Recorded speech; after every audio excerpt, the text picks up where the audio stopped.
Muito obrigada, Sra. Presidente. Cumprimento também o engenheiro José Manuel Fernandes.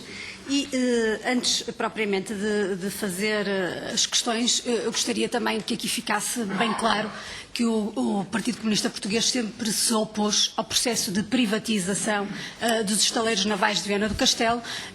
No entanto, estando nós numa comissão de inquérito para apuramento de todas as responsabilidades e todas as informações, obviamente que iremos colocar questões sobre o processo, sobre este processo, para um cabal esclarecimento desta situação.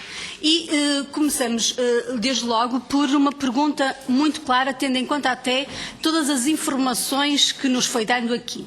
E a questão que eu lhe coloco é, porque no dia 14 de novembro, o Sr. Engenheiro assinou um relatório, 14 de novembro de 2012, e que já aqui hoje foi assinalado, em que termina dizendo que, no ponto 2, é ainda nossa convicção que durante todo o processo de reprivatização do capital social dos estaleiros navais de Viana do Castelo e até à presente data foram respeitados os princípios da regularidade, do rigor, da transparência, da isenção, da imparcialidade e da melhor defesa do interesse público.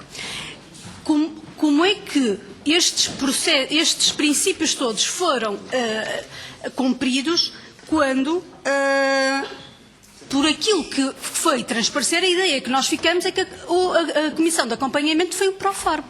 Confirma que a constituição da Comissão de Acompanhamento foi um pró-forma para dizer que havia uma Comissão de Acompanhamento ao processo de privatização. E digo isto, e pergunto isto muito claramente, porque não foi capaz de responder a questões muito concretas, questões inclusive a que eu vou voltar a questionar, mas que não foi capaz até ao momento de responder. Diz neste mesmo relatório, e no 2.4 diz assim: este acompanhamento incluiu a revisão dos procedimentos efetuados na fase preliminar do processo, nomeadamente as seguintes atividades. E nesta altura, o Sr. Engenheiro já presidia a Comissão, porque, de acordo com o anexo 1 que está aqui, a 29 de outubro já é composta pelo José Manuel Fernandes, Poças Esteves, Ventura Sousa. E, portanto, a questão, e diz lá, definição dos procedimentos e seu planeamento, identificação e a seleção das identidades potencialmente interessadas e a contatar. Contratação da assessoria jurídica e financeira, contratação dos serviços de vendor, emissão de memorandos de informação. Para haver esse rigor, não considera o Sr. Engenheiro que deveria ter-se inteirado de todos estes procedimentos que tivessem mesmo que ocorrido antes da sua entrada para este processo, antes de encabeçar a presidência da Comissão? Voltou a frisar que teve, portanto, parece haver uma contradição entre a primeira afirmação e esta agora que diz, portanto, agora na resposta que nos deu, disse que fez o acompanhamento e que tinha conhecimento de todos os procedimentos que tinham ocorrido. Compreendi? Faço uma leitura correta? Sim, havia procedimentos. Pode-nos dar exemplos de processos em que acompanhou, que já estavam anteriormente e que fez agora essa referência? Não me lembro neste momento. Diversos processos, diversos detalhes que estavam em curso.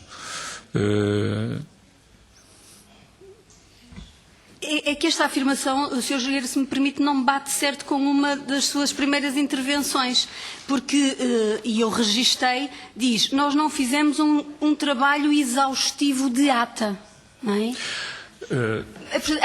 Há aqui uma contradição, de facto, entre aquilo que disse na sua intervenção inicial e a intervenção que agora está a ter, e, portanto, para cabal esclarecimento, pergunto-lhe, efetivamente, qual foi os procedimentos que acompanhou, quais foram os procedimentos que não acompanhou, porque eu penso que isto é um aspecto que é importante que fique aqui clarificado.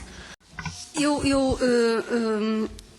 tenho uma questão também que gostaria de clarificar, porque na resposta anterior a um grupo parlamentar disse que não quisemos intervir em aspectos que estavam a decorrer. E eu pergunto-lhe quais eram os aspectos em que não quiseram intervir. Mas, em algum momento, entendeu que algum processo mesmo técnico e também sendo conhecedor, sendo um especialista, detectou algum aspecto que não fosse não estivesse tão correto, tão cabalmente esclarecedor, não sentiu necessidade, enquanto Presidente da Comissão de Acompanhamento, de alertar para esse aspecto, de referir e de tentar corrigir? Caso tivesse sentido, sentia que tinha liberdade para poder fazer e alertar para esse aspecto? Eu gostaria também ainda de lhe colocar no relatório de 17 de abril de 2013, também assinado pelo Sr. Engenheiro, perdão, não, porque estava em missão, porque depois na carta de dia 30 estava em acompanhamento com o Sr. Presidente da República no Peru e na Colômbia, mas nesse relatório fazem um conjunto fazem uma súmula das atividades e no ponto 2 diz atividades realizadas. Diz 2.1, após a emissão do relatório e parecer desta Comissão, datado 14 de novembro de 2012 e na execução das suas atividades posteriores, a CEA realizou diversas sessões de trabalho, nomeadamente com as seguintes: reuniões com a administração da Empordef, reunião entre os membros da CEA no dia 29 de janeiro de 2013. Reunião com a Sra. Secretária de Estado de Tesouro nos dias 9 de abril de 2013.